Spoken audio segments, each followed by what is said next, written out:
All right, today I'm going to be giving you my full review after about a month with the iPad mini 7 or A17 Pro, including how I've been using it this last month, if I think it was worth the purchase, any modifications I may have made to the iPad mini, and a couple accessories I use as well, and lastly just conclude with all the pros and cons overall. All right, so first, how have I really been using this device? And there are like two big ways that I've been using my iPad mini 7 here. One of those ways is to be the beta testing device for my iPad lineup here. It's been running iPadOS 18.2, so I've got all the ChatGPT integrations and stuff like that on here. And that's been really interesting to try out. And I have the image playground stuff here as well, and some of the other image generation features in the Notes app and all that stuff. So yeah, it's been my experimental, I test all the stuff first on here before I start moving it to other devices, because it is my least essential device. And honestly, if I had to give like one statement to summarize my entire experience with the iPad mini, it's a great tablet, but it's not an essential tablet, at least for me. That's not even to say though that I don't like it or I wouldn't recommend it for people, because I will be recommending this to some of you guys out there, and I do think it's a really awesome tablet and I love using mine. All right, so let me show you quick some practical ways that I've been using this iPad mini in my setup here, and one of them is creating some thumbnails. This is the iPad mini unboxing thumbnail, my iPhone review thumbnail, a couple other ones from recent videos as well. So yeah, I've used Procreate to do a lot of that. I also use it to make the artwork for my iPhone wallpaper, and I was starting to work on something for the iPad mini, not necessarily liking it so far. And yeah, the Apple Pencil Pro has been a great companion for this device. And I've been using it for Final Cut Pro. Obviously not a bunch of stuff yet, but I have these two videos I edited on this iPad, which includes its own unboxing video right here, all done on the iPad mini. And I even made the thumbnail and everything here. That was really fun to do. It actually does a really good job and a very usable job of Final Cut Pro. The worst thing is when you try to do multicam, because of how much space that takes up, and then you're limited to only this little bit here. Now with the new version, you can actually pinch and make everything a little bit shorter, so now it's a little bit easier to see everything while having the multicam open. But yeah, it's definitely not the easiest to work with here, and you basically have to shrink this to its smallest size to really work with it at all, and then you're hardly seeing anything. And yeah, it's not like this small size is great for Final Cut Pro, but is it doable? Absolutely. And especially for like editing some B-roll footage when you're on the go, or especially things that are just like one camera angle and stuff like that, honestly, it's really not that bad. So that is definitely a way I've been using it as well. But even if I don't want to edit on the device itself, if I plug in an external drive like this and do a new project, I can just choose the location and have it open it on the external drive. Now it's connected there, so if I continue this project and record from live multicam, I can do a live multicam recording all on this little iPad and then just have it saved to an external drive and plug it into my bigger iPad or a Mac later, and then just not even have it take up file space. And I can edit it on whatever device I want with still using the really nice live multicam feature built in to the iPad version of Final Cut Pro. I believe I did mention this in a previous video. Basically, the only limitation you're getting software-wise on the iPad mini 7 versus like an iPad Pro or iPad Air is that you can't do Stage Manager at all, and you can't have full external monitor support because of that as well, which is unfortunate. I wouldn't even mind if they locked down the tablet to not have Stage Manager, but I wish when you plugged it in to an external monitor that it would allow you to use Stage Manager there and have the full support. I'm sure this chip in here is powerful enough to do it. But hey, at least they finally let it do Final Cut Pro and Logic Pro. So now none of the apps are off limits. It's able to get every app that the Pro iPads are able to get as well. Lastly, I use this as like my note-taking device to a degree, but mostly for like planning out videos. I'll use my writing tools here, especially the compose option with ChatGPT to spit out some basic outlines for some videos, and then I'll modify them after the fact or things like that. Whatever it needs to do, it's able to do that here. I'm telling you, that's ChatGPT integration has been a real life changer on this device. It is so much easier to reply to business emails, so much easier to do some basic planning or brainstorming, or just if I have the idea, but I don't know how to format it, well then I just give it to ChatGPT and it just formats it really nice and easily for me to see. So yeah, that's basically how I've been using the iPad mini 7 for this last month. So for me, all those things that I mentioned are really helpful. It's really nice to be able to use this small device to be able to edit a video or at least record the live multicam footage, even if I don't edit it on this device. In case I need to use the 11-inch iPad Pro in a video, or I didn't have it with me for one reason or another, or I need to be even more portable, all of that is a great reason to have this device, and using it to take notes and plan out videos and make some thumbnails, all that kind of stuff on the go has been very helpful. However, I still stand by the statement that this isn't essential for my workflow. It is an incredible convenience and I don't plan on getting rid of it. But is it essential? No. I could do everything I'm doing on my other iPad here. I could have my iPhones record the footage on Final Cut camera and just not see a preview of it on live multicam. That's possible. And then I can still import it to Final Cut Pro after the fact and have it sync the camera angles. Again, that is very possible and honestly not that difficult. And I could just kind of risk it and put the betas on my main iPad device here and see what happens. Or just not use the beta of iPadOS. All of that, very possible, very true. But I have this device, and this device isn't that terribly expensive, and it can add a lot of convenience. And for me, that's worth it. I think there's a lot of people out there that would probably agree that the iPad mini is not one of their essential devices. It's usually used for content consumption or some kind of secondary note-taking device. But I think also a lot of those people would say they would never want to part with their iPad mini. And I get that too. Something about holding this small of an iPad is just fun. And it's just really nice to use. I also just really like typing this way on my iPad mini.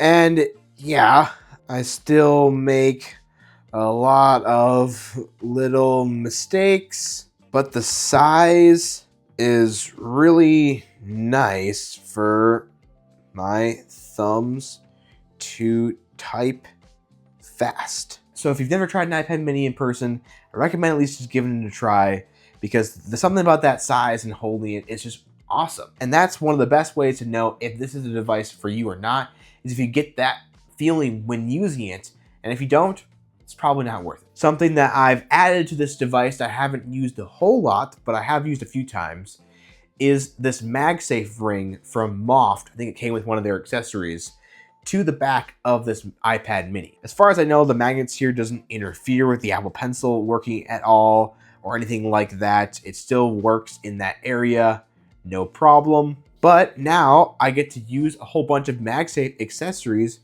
with my iPad mini.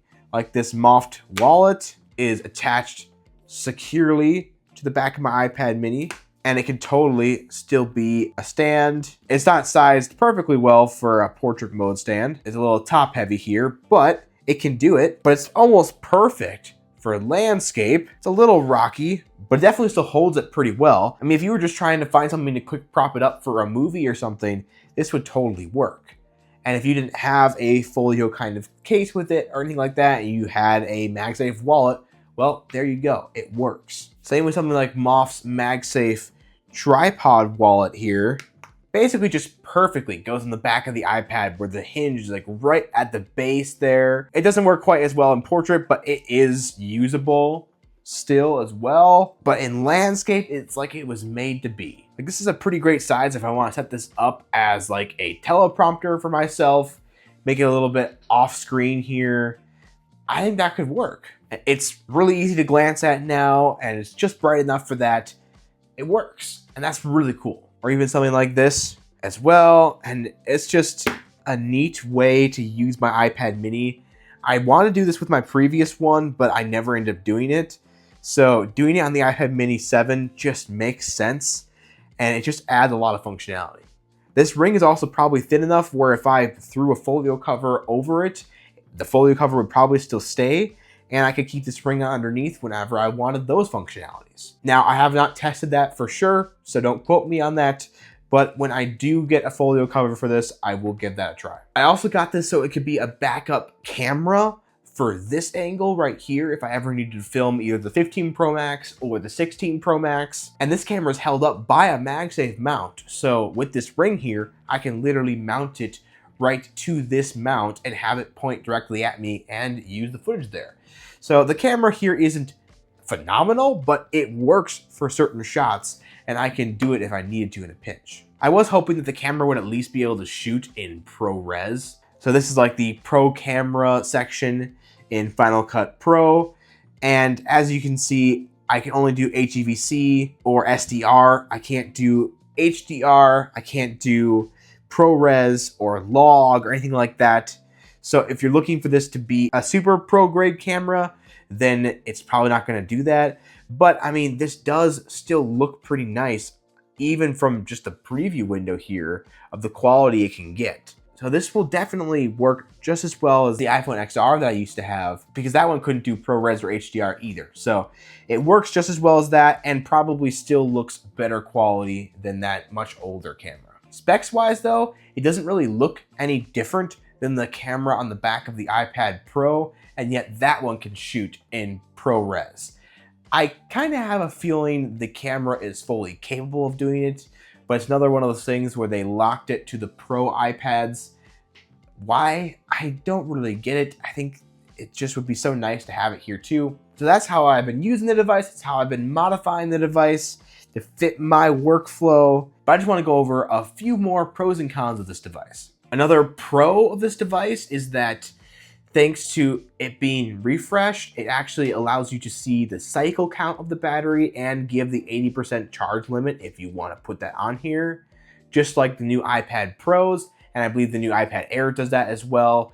So it's come to more iPads now, and that's a good pro. Apple Intelligence, like I've mentioned with the ChatGPT integration stuff, has been actually really nice to use on this iPad mini, and it's truly a sellable feature now at this point. With 18.2, there's enough stuff here where I am very glad I have an iPad mini with Apple Intelligence, and I don't think I'd consider getting one without one. The cons are something you've probably seen in this video. It's a very reflective screen here.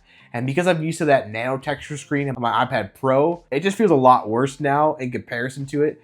And the LCD versus the OLED is just feeling worse. And the 60 Hertz versus the 120 is feeling worse. So the display is not my favorite overall. I wish it was OLED. I wish it had a nano texture option. I wish it could get to like double the brightness that it has right now. And I really would love to see 120 Hertz refresh rate on this iPad. Usually I get over it when I'm like in an app and using it. I don't think about the refresh rate.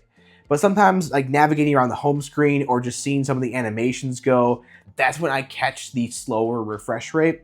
So it's not enough to make me not like the device. It's just there and I notice it. And especially if you're sensitive to the refresh rates of screens, you're gonna notice that for sure. Well, that's all I wanted to cover in this full review of the iPad mini here. Let me know down in the comments below how you've been using your iPad mini, or if there's something that you want to know about the iPad mini that no one else has covered yet, you didn't see in this video either. Let me know in the comments below, and I'll answer all your guys' questions to the best of my ability. And if I even need to make a follow-up video answering some questions, I certainly will. So please, if something was missing here, let me know that.